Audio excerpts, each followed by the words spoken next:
नमस्कार दोस्तों, story station Hindi official में आपका स्वागत है। दोस्तों, आज की ये दास्तान कहने को तो एक काल्पनिक कहानी है, लेकिन इसे सुनते हुए आपको लगेगा जैसे ये आपके ही पड़ोस की या किसी अपने की हकीकत है। ये कहानी आईना है आज के उस समाज का जहां औलादें पढ़ लिख कर बड़ी तो हो जाती हैं, लेकिन अक्सर उन्हीं हाथों को काटना शुरू कर देती हैं जिन्होंने उन्हें चलना सिखाया था। स्मिथ जी सोने के वो जौहरी थे जिन्होंने मिट्टी को भी कुंदन बनाना सीखा था, लेकिन अफसोस, जिसने पूरी उम्र सोना तराशा, अपनी ही औलाद के मन की खोट नहीं देख पाया। लुधियाना के बाजार में स्मिथ जी की एक छोटी सी लेकिन बेहद पुरानी सुनार की दुकान थी। स्मिथ जी कोई मामूली सुनार नहीं थे। बाजार में उनका नाम इज्जत से लिया जाता था। लोग कहते थे कि स्मिथ जी की दुकान से लिया गया सोना कभी काला नहीं पड़ता, क्योंकि वो सिर्फ धातु नहीं तराशते थे, वो लोगों का विश्वास जीतते थे। उनकी पत्नी अर्चना जी उस घर की साक्षात लक्ष्मी थी। 2 कमरों का वो छोटा सा मकान जिसकी छत कभी कभी टपकती थी। अर्चना जी की हंसी और उनके सलीके ने उसे किसी स्वर्ग से कम नहीं बना रखा था। स्मिथ जी और अर्चना जी का संसार उनके बेटे रोहन के इर्द गिर्द घूमता था। रोहन जो उनके बुढ़ापे की इकलौती लाठी और आंखों का तारा था। स्मिथ जी ने दिन रात पट्टी के पास पसीना बहाया, अपनी आंखों की रोशनी कम कर ली महीन काम करते करते, ताकि रोहन को शहर के सबसे बड़े स्कूल में पढ़ा सकें। रोहन ने MBA किया, बड़े शहरों की हवा देखी। स्मिथ जी का सीना गर्व से चौड़ा हो जाता जब वो बाजार में लोगों से कहते, मेरा बेटा बड़ा अफसर बनेगा, हमारा नाम रोशन करेगा। उन्हें लगता था कि उन्होंने अपने बेटे को जो सुख दिए हैं वो बुढ़ापे में दुआ बनकर लौटेंगे। पर उन्हें क्या पता था कि ज़रूरत से ज़्यादा लाड प्यार कभी कभी जड़ों को ही खोखला कर देता है। कहानी में मोड़ तब आया जब रोहन की ज़िंदगी में सोनिया की एंट्री हुई। सोनिया शहर के एक बहुत बड़े बिल्डर की बेटी थी। ऊंचे शौक, महंगी गाड़ियां और घमंड उसके लहजे में झलकता था। स्मिथ जी को शुरू से ही खटक रहा था कि ये रिश्ता उनके साधारण और मध्यम वर्गीय परिवार के लिए सही नहीं है। उन्होंने रोहन को समझाया भी था, बेटा, बराबरी सिर्फ पैसों की नहीं, संस्कारों की भी होनी चाहिए। पर रोहन तो जैसे सोनिया के जादू में फंस चुका था। उसने साफ कह दिया, पापा, अगर शादी होगी तो सोनिया से ही, वरना मैं घर छोड़ दूंगा। बेटे की खुशी के आगे मजबूर होकर स्मिथ जी ने अपने असूलों से समझौता कर लिया और धूमधाम से शादी हो गई। शादी के कुछ ही महीनों बाद सोनिया ने अपने असली रंग दिखाना शुरू कर दिए। घर की जो रसोई अर्चना जी की पूजा का स्थान थी, सोनिया को वहाँ से तेल और मसालों की बदबू आने लगी। अरे माँ जी, कब तक ये पुराना ढर्रा चलाती रहेंगी? अब जमाना बदल गया है, हर चीज़ के लिए मेड रखिए और ये रसोई का काम छोड़ दीजिए। सोनिया अक्सर अर्चना जी का मजाक उड़ाती। रोहन भी धीरे धीरे बदल चुका था। वो रोहन जो कभी माँ के हाथ की खीर के लिए तरसता था, अब सोनिया के साथ 5 सितारा होटलों में खाना खाता और अपने माँ बाप के पहनावे और बोलचाल को देहाती और अनपढ़ समझने लगा था। एक रात जब दुकान का हिसाब मिलाते हुए स्मिथ जी की आंखें थक गई तो उन्होंने रोहन को पास बुलाया। बेटा, सोनिया के ये बेहिसाब खर्चे दुकान की नींव हिला देंगे। हमने ये पैसा बरसों की तपस्या और एक एक रुपया जोड़कर कमाया है। रोहन ने अपने पिता की आंखों में आंखें डालकर बड़े हंकार से कहा, पापा, आप पुराने ज़माने के कारीगर हो सकते हैं, पर आज का बिजनेस कैसे चलता है ये मैंने MBA में सीखा है। आपकी ये छोटी सी दुकान अब मेरे विजन के हिसाब से चलेगी। अब आप बस मंदिर जाइए, पूजा पाठ कीजिए और ये दुकान मेरे हवाले छोड़ दीजिए।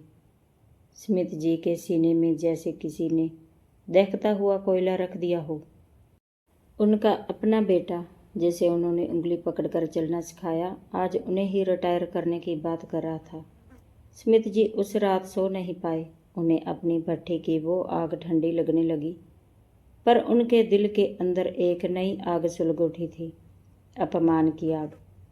उन्हें लग रहा था कि शायद वक्त बदल गया है, पर उन्हें ये अंदाज़ा नहीं था कि ये तो सिर्फ उस तूफान की शुरुआत है जो उनके आशियाने को ही उजाड़ने वाला है।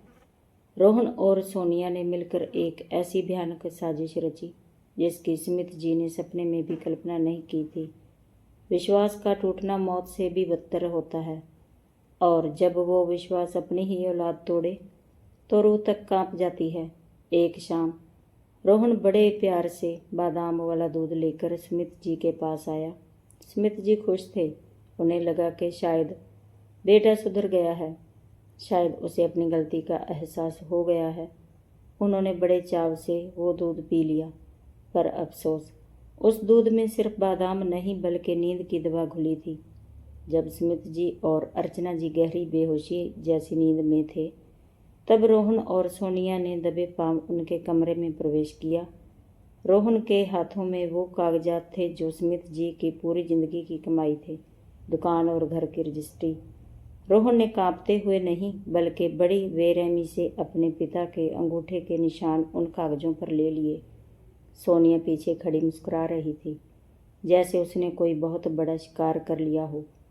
अगली सुबह जब सूरज उगा तो वो स्मिथ जी के लिए रोशनी नहीं बल्कि उनकी जिंदगी का सबसे गहरा अंधेरा लेकर आया। अगली सुबह जब स्मिथ जी की आंख खुली तो उन्हें अपना सिर भारी लग रहा था। वो रोज की तरह तैयार होकर जैसे ही दुकान पहुंचे, उनके पैरों तले जमीन खिसक गई। उनकी वो पुश्तैनी कुर्सी जहां बैठकर उन्होंने हजारों शादियों को गहने बनाए थे, वहां आज सोनिया बड़े ठाठ से बैठी थी। स्मिथ जी ने हक्का बक्का होकर पूछा, सोनिया बहू, ये क्या तमाशा है? तुम यहाँ इस वक्त? सोनिया ने एक जहरीली मुस्कान के साथ मेज पर वो कागज पटक दिए। तमाशा नहीं ससुर जी, ये हकीकत है। पढ़ना तो आपको आता ही होगा। अब ये दुकान और ये घर कानूनी तौर पर रोहन के नाम है, और रोहन ने ये सब मेरे नाम कर दिया है। आप अब बूढ़े हो गए हैं, आपकी आंखों की रोशनी कम हो गई है और अकल भी। अब बाहर जाइए, कहीं गंगा किनारे भजन कीजिए, यहाँ अब आपकी ज़रूरत नहीं। स्मिथ जी के हाथ कांपने लगे। उन्होंने पीछे खड़े रोहन की तरफ देखा। उम्मीद थी कि बेटा कहेगा कि ये सब मजाक है, पर रोहन की आंखों में ना शर्म थी और ना प्यार। उसने अपनी नज़रें फेर ली और ठंडे लहजे में कहा, पापा, सोनिया सही कह रही हैं। मैंने आपसे कहा था कि दुकान मुझे दे दीजिए, पर आप नहीं माने। अब कानूनी तौर पर मेरा हक है। इज्जत से घर छोड़ दीजिए, वरना मुझे धक्के मारकर बाहर निकलवाना पड़ेगा। अर्चना जी, जो ये सब सुनकर बदहवास होकर वहाँ पहुँची, रोते हुए अपने बेटे के पैरों में गिर पड़ी। उन्होंने अपना आंचल पसार दिया। रोहन बेटा, हमें घर से मत निकाल। हम तेरे घर के एक कोने में पड़े रहेंगे, तुझे अपनी शक्ल भी नहीं दिखाएंगे। बस हमें बेघर मत कर। पर सोनिया के अंदर की इंसानियत तो जैसे मर चुकी थी। उसने अर्चना जी को एक जोरदार धक्का दिया और चिल्लाई, नौटंकी बंद करो, ये घर है, वृद्धाश्रम नहीं।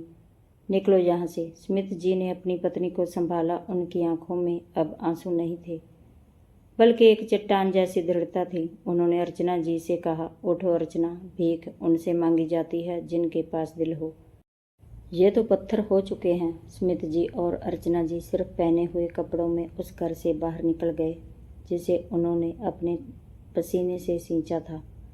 वो हाथ जो कभी करोड़ों का सोना तराशते थे, अब एक वक्त की रोटी के लिए जयपुर के गोविंद देव के मंदिर की सीढ़ियों पर फैल गए। कई रातें उन्होंने फुटपाथ पर गुजारी। स्मिथ जी ने देखा कि गरीबी क्या होती है, पर उन्हें गरीबी से ज़्यादा अपनों की गद्दारी चुभ रही थी। अर्चना जी अक्सर बीमार रहने लगी, पर स्मिथ जी ने हार नहीं मानी। वो दिन भर मजदूरी करते ताकि अपनी पत्नी के लिए दवाई खरीद सके। एक शाम जब स्मिथ जी एक ढाबे के बाहर जूठे बर्तन साफ कर रहे थे, तभी वहाँ से उनका पुराना दोस्त घनश्याम गुजरा। घनश्याम भी एक ज़माने में स्मिथ जी के साथ काम करता था। उसने जब स्मिथ जी की ये हालत देखी तो उनकी आंखों में आंसू आ गए। स्मिथ, ये क्या हाल बना रखा है तूने? तू तो जयपुर का सबसे बड़ा कारीगर था। स्मिथ जी घनश्याम के गले लगकर बच्चों की तरह फूट फूट कर रोए। उन्होंने अपनी सारी दास्तान सुनाई। घनश्याम ने स्मिथ जी के कंधे पर हाथ रखा और कहा, स्मिथ, तू चुप नहीं बैठेगा। जिसने तेरा घर छीना है, अब उनका घमंड छीनेंगे। तो भूल गया कि तेरे हाथों में जो हुनर है वो दुनिया की कोई रजिस्ट्री नहीं छीन सकती। तो फिर से औजार उठा। मैं तुझे अपनी वर्कशॉप में जगह दूंगा। स्मिथ जी के अंदर एक नई आग जल उठी। ये आग बदले की नहीं थी, ये आग न्याय की थी। उन्होंने फिर से अपनी भट्ठी सुलगाई, फिर से अपनी आंखों पर चश्मा जड़ाया। उधर रोहन और सोनिया की बर्बादी की उल्टी गिनती शुरू हो चुकी थी। रोहन को काम की बारीकियां पता नहीं थी। उसे लगता था कि सिर्फ एसी कमरे में बैठने से बिजनेस चलता है। सोनिया के खर्चे इतने बढ़ गए थे कि दुकान की जमा पूंजी खत्म होने लगी थी। पुराने कारीगरों ने रोहन के बदतमीज व्यवहार की वजह से काम छोड़ दिया था। ग्राहकों की शिकायतें आने लगी कि गहनों की शुद्धता कम हो गई है। धीरे धीरे दुकान पर कर्जा चढ़ गया और नौबत जहां तक आ गई कि बैंक ने दुकान की नीलामी का नोटिस चिपका दिया। रोहन और सोनिया के बीच आए दिन झगड़े होते। सोनिया उसे कोसती, तुम्हारे बस का कुछ नहीं है, तुम अपने बाप की दुकान भी नहीं संभाल पाए। रोहन हताश था। तभी बाजार में एक बड़ी खबर उतरी। खबर थी कि दुबई से एक बहुत बड़ा अरब शेख लुधियाना आ रहा है। उसे अपनी बेगम के लिए एक खास और ऐतिहासिक हार बनवाना है, जिसका नाम था कुंदन कलश।